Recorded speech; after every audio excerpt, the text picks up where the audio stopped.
vieții și celei de o ființă și de viață făcătoarei și nedespărțitei trăimi, totdeauna acum și pururea și în vecii vecilor.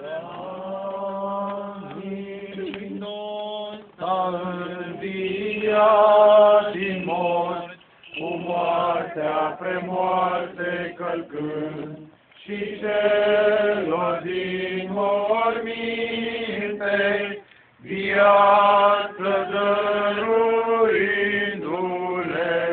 Hristos s-a înviat din morți, cu moartea pe moarte călcând, și celor din morminte viață dăruindu-le.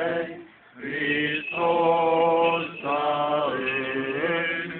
înviat din morți, cu moartea pre moarte călcând, și celor din morminte viață dăruindu-le. viață Dumnezeu, risipindu-se vrăjmașii lui și fugind de la fața lui cei ce-l urăsc pe dânsul. Hristos s-a înviat din morți, cu moartea pe moarte călcând, și